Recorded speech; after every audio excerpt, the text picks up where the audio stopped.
Hello. Good morning बच्चों, कैसे हो? सब बढ़िया। चलो, तो आज का जो अपना टॉपिक है वो है अवाष्पशील विलेय युक्त विलयन के लिए राउल्ट का नियम। इसे देख लेते हैं अपन। देखो बच्चों, इसमें कुछ नहीं है, वाष्पशील विलेय वाला ही है। केवल इसमें क्या होता है, जो शुद्ध द्रव विलायक पदार्थ लेते हैं अपन वो तो वही रखते हैं, लेकिन जो शुद्ध द्रव विलेय लेते हैं वो शुद्ध की जगह अशुद्ध ले लेते हैं अपन। और अशुद्धि जब मिलाते हैं अपन किसी शुद्ध द्रव विलायक में तो उसका वाष्प दाब बहुत कम होता है उसकी वजह से, या लगभग नगण्य भी बोला जा सकता है। होता है लेकिन बहुत कम होता है। तो जैसे मेरे पास ये दो पदार्थ है, ये दोनों पात्र है, इसमें मैंने द्रव भरा है।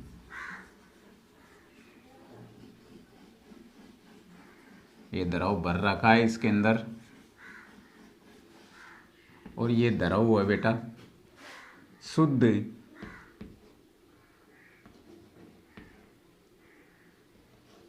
द्रव विलायक पदार्थ है। ठीक है। और यहाँ पे जो भर रखा है मैंने इसमें, वो भर रखा है शुद्ध द्रव अशुद्ध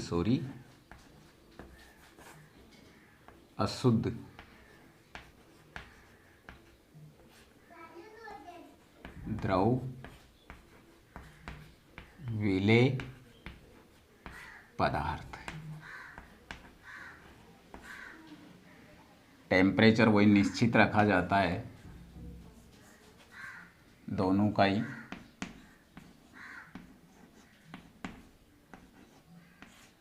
निश्चित टेम्परेचर है। अब क्या करते हैं, इन दोनों को मिलाने से क्या बनाते हैं, विलयन बनाएंगे अपन। ये विलयन,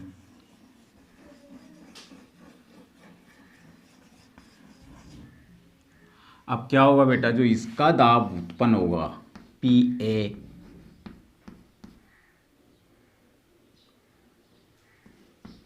P naught A X A, यही होता था।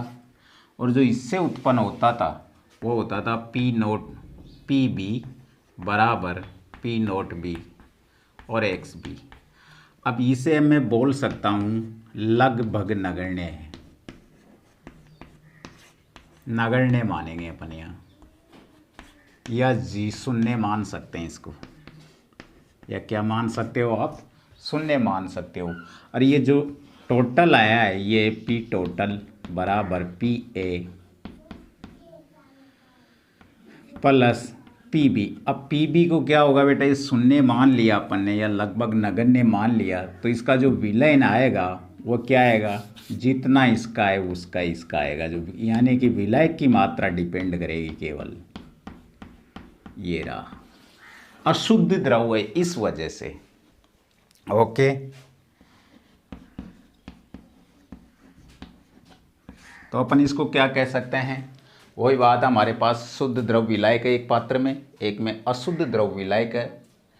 तो इसके जो वाष्प दाब उत्पन्न होगा वो ये होगा, और इसका वाष्प दाब उत्पन्न ये होता है, लेकिन ये काफ़ी आंशिक है, इसलिए इसे लगभग नगण्य मान लिया जाता है। जो विलयन बनेगा उसमें जो वाष्प दाब देखने को मिलेगा वो केवल विलायक का मिलेगा आपको, बस यही बात है। तो इसे कह सकते हैं अपन ऐसे, लिखो आप, जब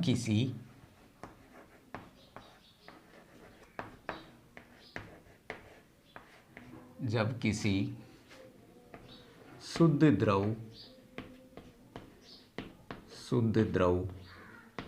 विलायक में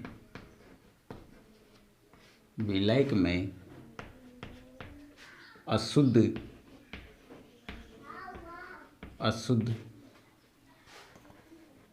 द्रव विलेय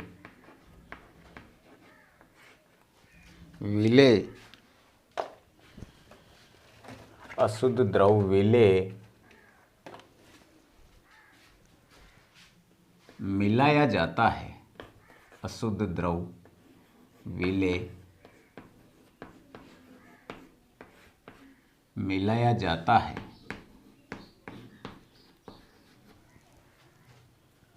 तो बनने वाला विलयन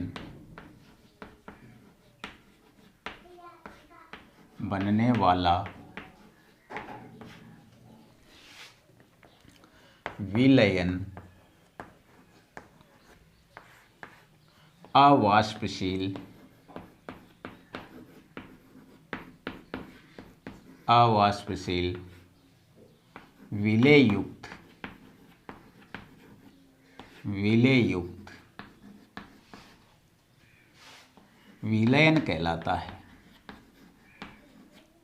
विलेयुक्त विलयन कहलाता है। ठीक बात है। तो ये क्या, जब किसी शुद्ध द्रव विलायक में अशुद्ध द्रव विलेय मिलाया जाता है तो बनने वाला विलयन अवाष्पशील विलेय युक्त विलयन कहलाता है। तो ठीक बात है ये। इस प्रकार अब राउल्ट का जो नियम होगा उसमें विलायक का ही वाष्प दाब होगा, तो वो किसके समानुपाती होगा? केवल इसके उसके वाष्प दाब के। तो इसे मैं कह सकता हूँ राउल्ट के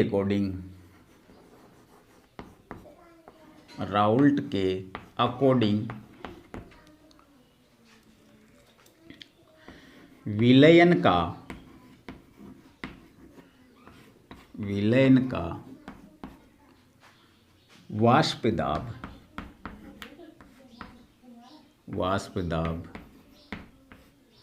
विलायक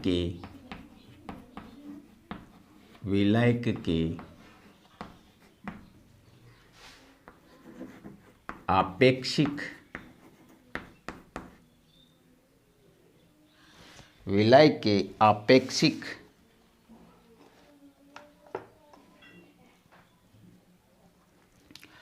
कह सकता हूं कि विलयन का वाष्प दाब विलायक के, या यहाँ ऐसे कर लो, विलयन का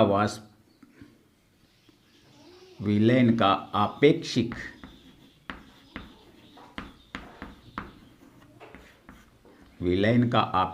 वाष्प। आपेक्षिक का मतलब होता है बेटा जैसे विलेय और विलायक दोनों में तुलना हो रही है यहाँ, इसलिए मैं ये आपेक्षिक वर्ड लगाऊंगा, ज़्यादा अच्छा रहेगा। विलयन का आपेक्षिक वाष्प दाब विलायक के मोल अंश के समानुपाती होता है।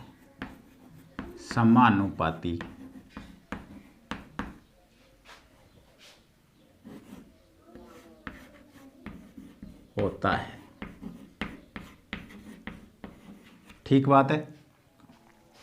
तो क्या होगा बेटा, विलयन कम वाष्प दाब होगा वो किसके समानुपाती होगा? केवल विलायक के मोल अंश के समानुपाती होगा। तो इसे मैं ये लिख सकता हूँ कि पी ए समानुपाती होता है एक्स ए के। ठीक बात है।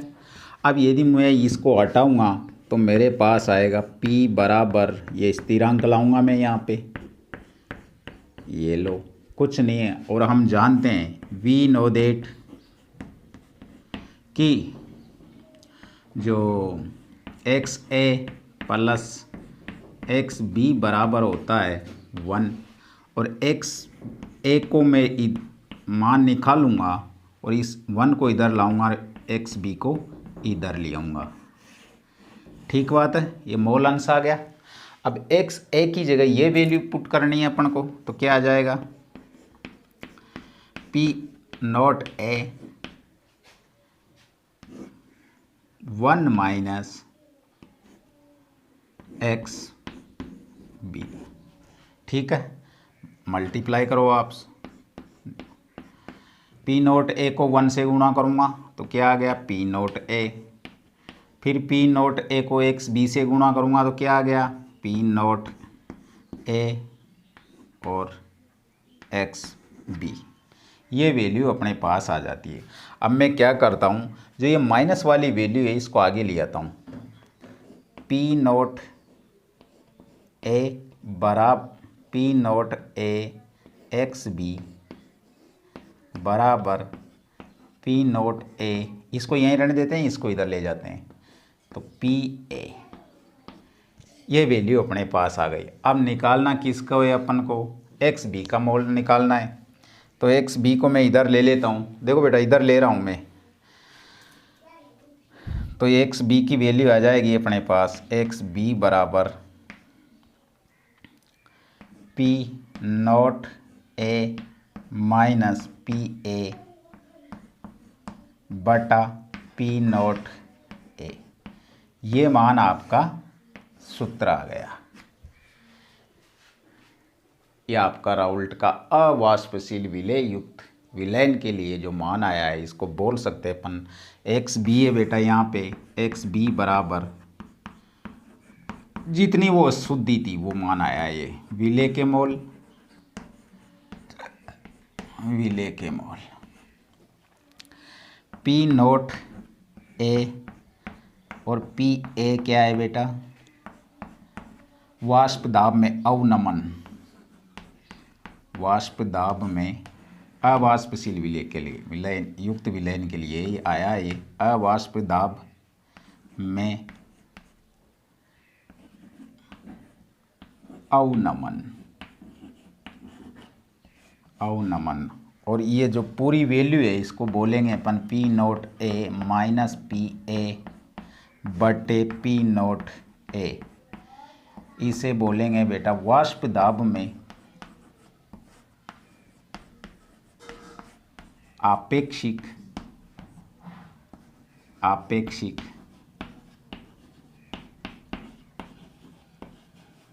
अवनमन। तो ये अपने पास आया, हमने ये घोला था, एक शुद्धता एक अशुद्धता, उससे ये परिभाषा हमने बनाया विलयन। और इस राउल्ट के अनुसार इस विलयन का जो वाष्प दाब था वो केवल विलायक के अपेक्षिक मोल अंश के समानुपाती होता है। तो इसका ये डेरिवेशन आता है, इसे आप नोट करिए, फिर मैं आगे बढ़ता हूँ। कर लिया, समझ में आ गया बेटा, ठीक है। चलो तो आगे आप एडिंग डालोगे आदर्श और अनादर्श विलयन, आदर्श और अनादर्श विलयन। अब इससे जो निष्कर्ष निकलता है वो निष्कर्ष क्या निकला है, निष्कर्ष ये निकला है कि जो वाष्प दाब उत्पन्न हो रहा है वो केवल और केवल विलायक की वजह से उत्पन्न हो रहा है, विलेय की वजह से उत्पन्न नहीं हो रहा। यानी विलायक के मोल अंश का रोल है इसमें। उत्पन्न होने वाला जो वाष्प दाब है विलयन में किसके समानुपाती है, विलायक के मोल अंशों के समानुपाती है। बस इतनी सी बात ध्यान रखना है हमको। तो ये आदर्श विलयन, आदर्श विलयन, एक अपने पास अनादर्श विलयन, अनादर्श विलयन।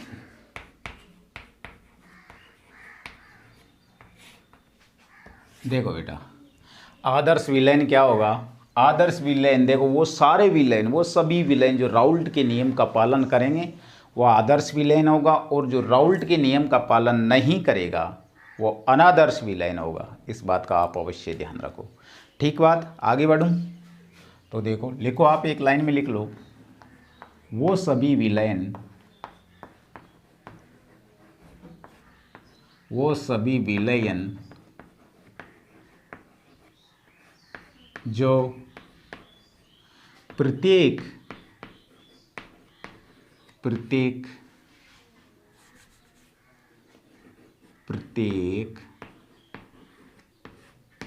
ताप दाब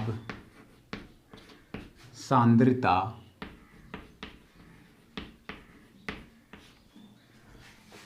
पर राउल्ट नियम का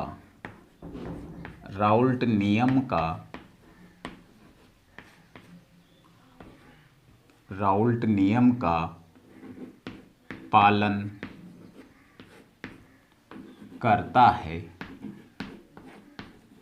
करता है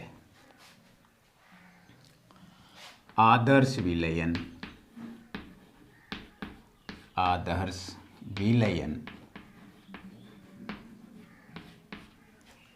कहलाता है। ठीक बात है बेटा। अनादर्श क्या होगा, वही वो सभी विलयन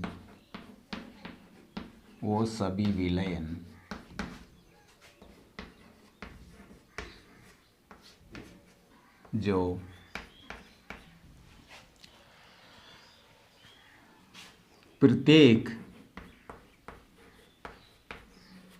प्रत्येक ताप दाब सांद्रता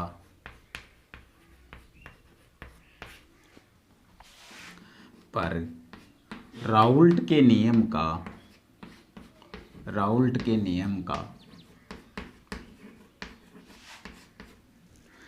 पालन नहीं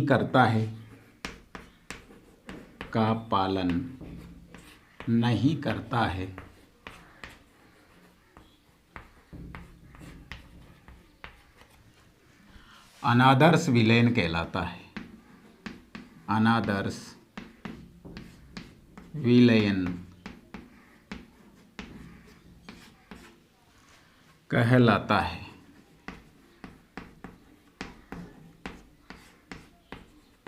ठीक बात है। तो ये सामने हमारे पास है कि वो सभी विलयन जो प्रत्येक ताप दाब सांद्रता पर राउल्ट नियम का पालन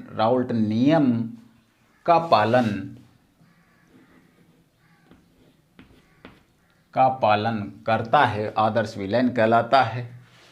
और वो सभी विलयन जो प्रत्येक ताप दाब सांद्रता पर राउल्ट के नियम का पालन नहीं करता है या नहीं करते हैं, वो अनादर्श विलयन कहलाते हैं। ठीक बात है। ये दो प्रकार का विचलन दिखाता है बेटा। एक होता है धनात्मक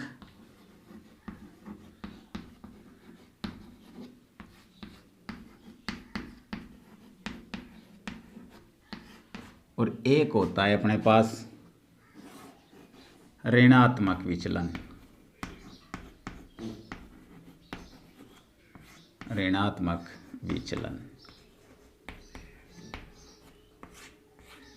ठीक बात है। तो इनको देख लेते हैं अपन एक एक को करके। सबसे पहले हमारे पास जो प्रॉपर्टी आती है वो आती है जैसे पी टोटल कुल वाष्प दाब है वो होता था इसमें PA प्लस PB आदर्श विलयन में। और जो यहाँ पे होगा तो यहाँ पे जो ये P है बेटा ये ज़्यादा हो गया यदि PA द्रव यानी विलायक और विलेयक दोनों की मात्रा से यदि कुल मान ज़्यादा आ रहा है तो वाष्प दाब धनात्मक है, और यदि उससे कम आ रहा है तो वह ऋणात्मक विचलन बोला जाता है उसको। जैसे मैंने इसको PA को ऐसे ज़्यादा दिखा दिया तो ये कौन सा विचलन माना जाएगा, धनात्मक विचलन माना जाएगा। सॉरी, P टोटल कौन सा विचलन माना जाएगा, धनात्मक। और ये PB ऐसे ही P टोटल यहाँ क्या होगा, कम, तो ऋणात्मक बोला जाएगा इसको, PA प्लस PB। ऐसे ही देखना है। जैसे देखो ये क्या है बेटा, PA बराबर P नोट A XA। यहाँ पे ये बराबर है, जितना विलयन नहीं बना था उससे पहले भी विलय और विलायक बराबर था। उससे पहले भी जैसे केवल विलय की बात कर रहे हैं तो केवल विलय का वाष्प दाब इनसे पहले ज़्यादा था, नहीं यहाँ बराबर था, बाद में भी और पहले भी। और यहाँ पे क्या होगा बेटा, विलय का ज़्यादा हो जाएगा, विलय पहले P नोट A और XA, यानी कि वाष्प दाब में अंतर आ जाएगा उससे पहले और बाद में। यहाँ पे घट जाएगा तो ऋणात्मक कहलाएगा XB। बात करते हैं अपन PB की, तो वही P नोट B XB बराबर है यहाँ पे, तो यहाँ पे कोई चेंज ही नहीं है, यहाँ पे वही धनात्मक विचलन दिखाएगा, PB ज़्यादा हो जाएगा तो धनात्मक बोला जाएगा XB, यहाँ पे कम हो जाएगा तो ऋणात्मक बोला जाएगा। कुछ नहीं है इनमें, केवल ध्यान रखना, पहले पढ़ लिया। अब बात आती है अपने पास कुल वाष्प दाब में जो अंतर है वो यहाँ अब जैसे यहाँ पे ये डेल्टा पी है, वाष्प दाब में अंतर कितना है, 0 है, तो ये आदर्श है। और यहाँ पे जो आदर्श दाब होगा वो क्या होगा, धनात्मक होगा, 0 से ज़्यादा होगा। इधर जो वाष्प दाब में अंतर होगा वो 0 से कम होगा और 0 ज़्यादा होगा, नेगेटिव में रहेगा मतलब। ठीक बात है। ये बात हमने देखी यहाँ पे बेटा, या इसको पॉजिटिव भी बोल सकते हो आप, या इसको नेगेटिव बोल सकते हो। आगे मैं देखता हूँ, तो आगे चलता हूँ मैं। अब मेरे पास आता है आयतन। ये आयतन, यहाँ पे आयतन क्या होगा, 0 होगा। और यहाँ पे जो आयतन होगा वो धनात्मक होगा। देखो बेटा, ये आयतन में अंतर है, इसको क्या कर रहा हूँ मैं, धनात्मक। अब यहाँ पे सॉरी, आयतन डेल्टा वी, आयतन क्या होगा, यहाँ पे भी डेल्टा वी होगा। आयतन क्या होगा बेटा, जैसे सुनो इधर, मैंने आपको आयतन प्रतिशत पढ़ाया था, उस समय मैंने ये बोला था कि इनकी यूनिट समान नहीं लेना है, कि इनमें कई बार संगुणन हो जाता है, रिपल्शन हो जाता है या आकर्षण हो जाता है, तो उनसे इनका आयतन घटता या बढ़ जाता है। वो बात यहाँ प्रूव हो रही है। अब देखो आप, क्योंकि जो ये अंतर आया है ये क्या है बेटा, जैसे द्रव का ये था विलय और विलेय, उस समय उन दोनों का आयतन का अंतर क्या था बेटा, जितना उन दोनों का आयतन था मिलाकर, उतना विलयन का आयतन उससे ज़्यादा हो गया। यानी कि मिलाने के बाद पहले कम था वो, और अब उनमें क्या प्रतिकृष्ण हो गया, तो आयतन फैल गया और ये धनात्मक इसलिए आया। और यहाँ पे आकर्षण होता है तो आयतन घट जाता है, विलय नहीं बनता, उससे पहले से भी कम हो जाता है। और यहाँ पे विलय और विलय के बनने के बाद बढ़ जाता है, विलयन बनने के बाद। और यहाँ विलय नहीं बना, उसके बाद नेगेटिव में चला जाता है।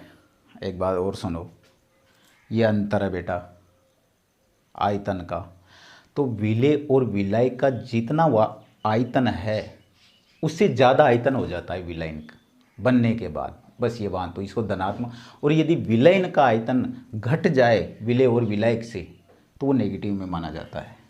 ठीक है, ये डेल वी और ये 0। आगे बात करते हैं अपन डेल्टा एच।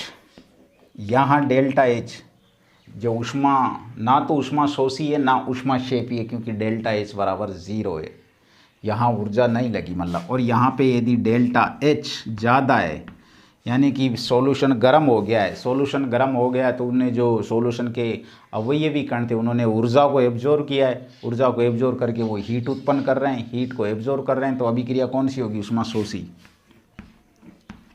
ऊष्मा शोषी। ठीक, यहाँ पे क्या होगी बेटा, डेल्टा एच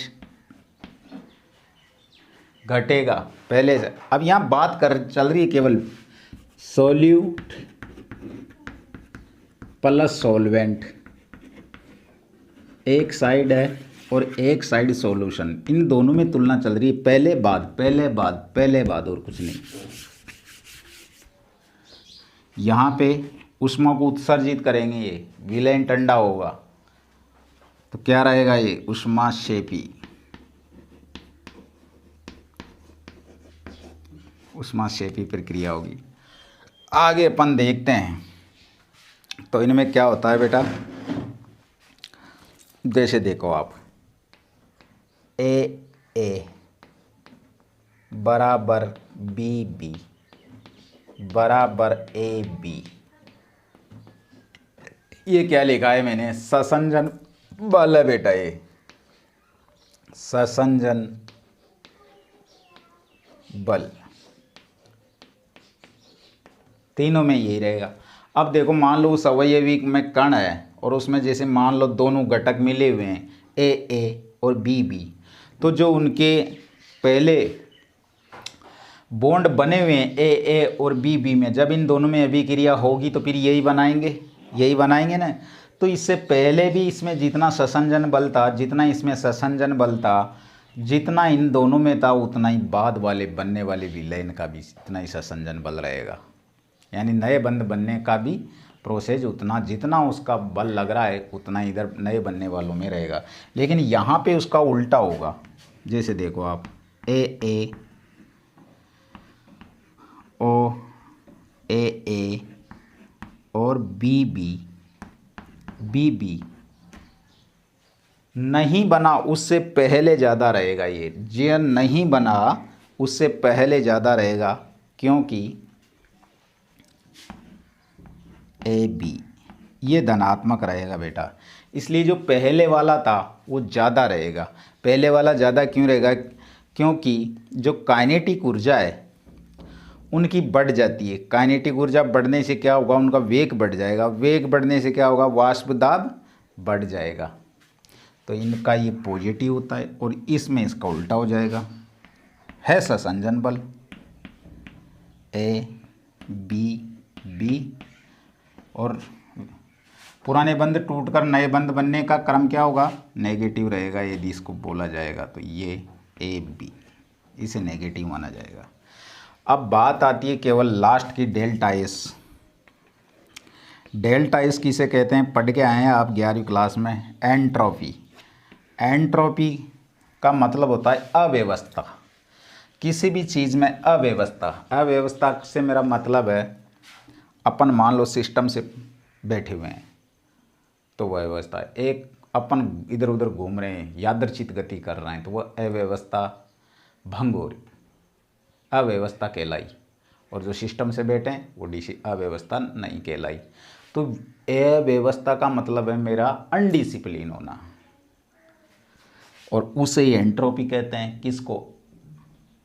डेल्टा इसको ही एंट्रोपी कहते हैं, अव्यवस्था कहते हैं। तो यहाँ पे तीनों की ही अव्यवस्था बढ़ेगी, ये कॉमन पॉइंट है। जैसे मान लो ब्रह्मांड की एंट्रोपी तो क्या है? वो लगातार बढ़ रही है। कच्चा अंडा होता है उसको उबाल लेते हैं, उबालने के बाद उसकी एंट्रोपी क्या होती है? बढ़ जाती है। लेकिन उससे पहले जैसे वो था कच्चा अंडा उसकी एंट्रोपी कम है, लेकिन उबालने के बाद बढ़ जाती है, क्योंकि जो उसमें प्रोटीन और वसा होती है उनकी जो संरचना होती है वो ये यकृत हो जाती है। यानी यकृत मतलब ये विकृत हो जाती है, सॉरी। इसी तरह आपके पास रबड़ है, मान लो रबड़ जिस टाइम है वह व्यवस्थित है, यदि आप उसको खींच के लंबा करते हो तो उसका भी एंट्रोपी बढ़ गया, अव्यवस्था बढ़ गई उसमें। जिस कंडीशन में वो रहना चाह रहा था उस कंडीशन में नहीं रह पाया। तो ये बात हुई, हमारी सामान्य बातें हुई है। जो इन पॉइंट्स को आप नोट स्क्रीनशॉट ले सकते हो इनका।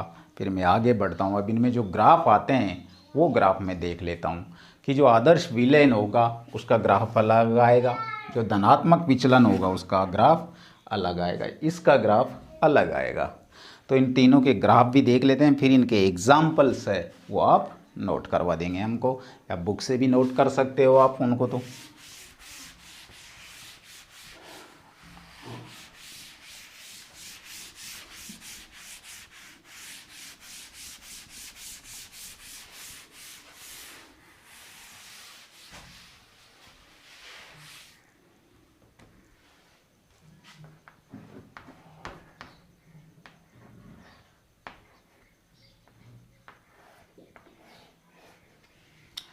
बात करते हैं इनके ग्राफ की। जैसे जैसे बेटा ऐसे बनाना है इनको, एक इधर जैसे तुम्हारा कॉपी का पेज होता है उसके 3 हिस्से करना है, इधर धनात्मक, इधर ऋणात्मक, इधर आदर्श।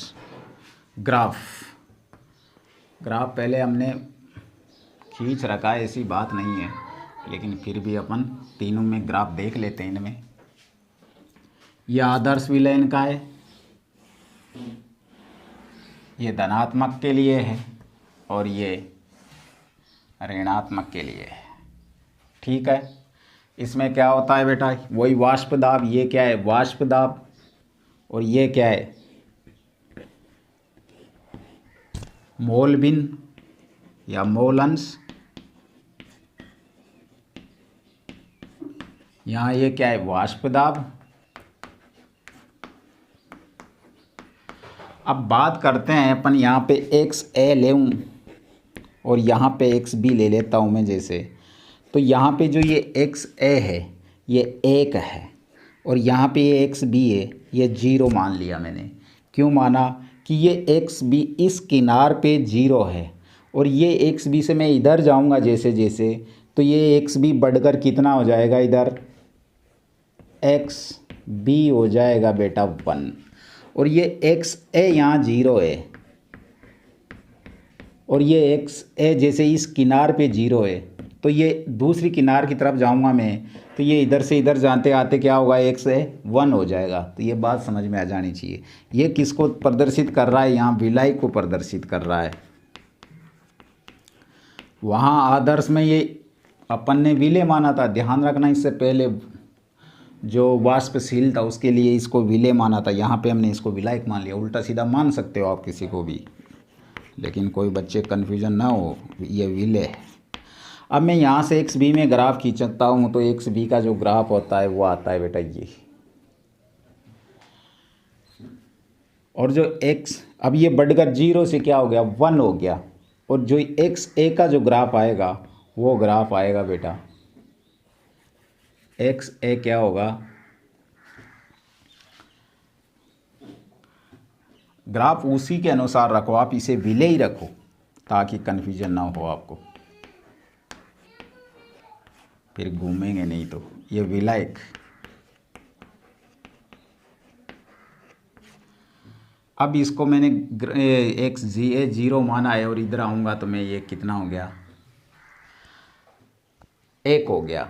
अब आप बोल रहे हो कि सर जो ये एक्स बी है 0 से 1 तक इधर गए अपन, तो ये बड़ा आया है ग्राफ, और एक्स ए से इधर आए हैं अपन तो ये छोटा आया है ग्राफ। क्यों बेटा, ये विलायक की मात्रा है, ये विलय की मात्रा है। आप उल्टा सीधा भी मान सकते हो, यदि मैं इसको विलायक मानूंगा तो फिर ये ग्राफ बड़ा आएगा और ये छोटा आएगा, ये ध्यान रखने वाली बात है। तो इसको टोटल जो मान आया इसका वो आ जाता है, ये लो, पी टोटल बराबर P A plus P B, यही आया। और इसका कितना लिखेंगे, इसको पी बी बराबर पी नोट बी और एक्स बी, यही तो लिखा था अपन ने, वही तो है ये आदर्श वाला। पी ए बराबर पी नोट ए और एक्स ए, ये मान ग्राफ वाष्पदाब और मोलबिन में खींचा जा रहा है। ठीक बात है। यहाँ पे कांस्टेंट वैल्यू लिख दी जाती है, ये पी नोट बी, ये इधर पी नोट है। अब जो धनात्मक होगा उसमें क्या होता है वो इसे समझ लो आप एक बार। ग्राफ की सिचुएशन वही रहेगी, एक्स ए एक्स बी, इसको मैं 1 मान लेता हूँ, इसको 0 मान लेता हूँ। वही मोल भिन्न और वाष्पदाब में ग्राफ खींचा जाएगा। इधर ये एक्स ए 0 और एक्स बी 1, ठीक है। अब एक्स ए एक्स बी से मैं इधर चलूँगा तो पहले वाला जो ग्राफ था वो क्या आता था, ये आता था।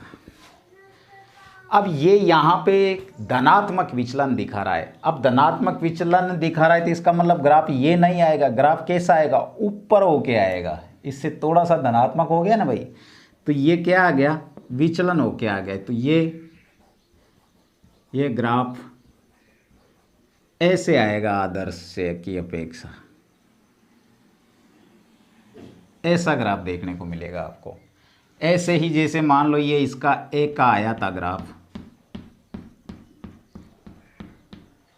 तो इसका ग्राफ भी वही धनात्मक विचलन दिखाएगा।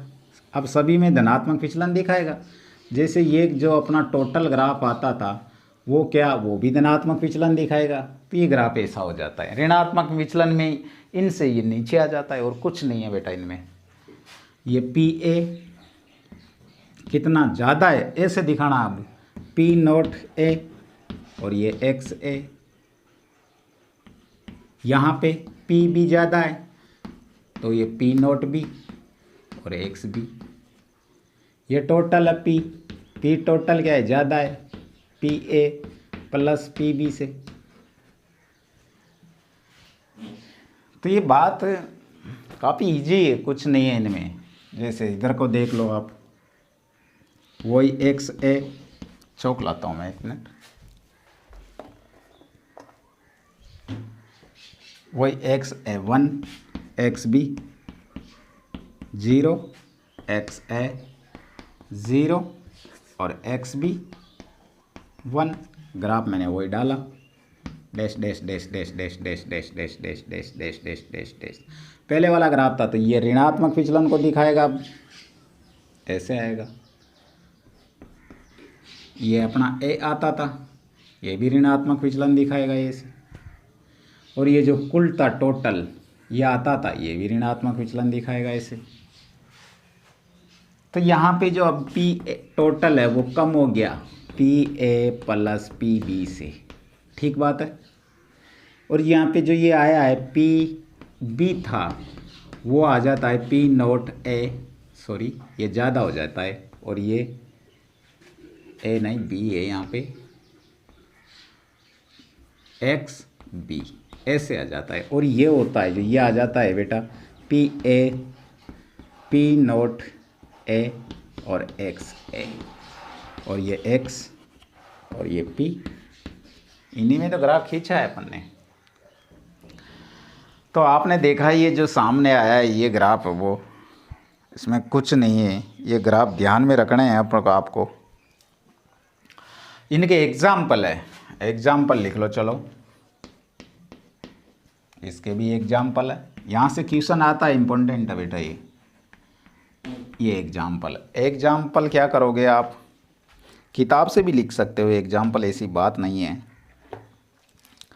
एग्जाम्पल आप किताब से लिखो, सबके पास आपके पास बुक्स है, बुक से आप इसके भी एग्जाम्पल लो और इसके भी एग्जाम्पल लो, ठीक है। तो all the best, thank you बच्चों।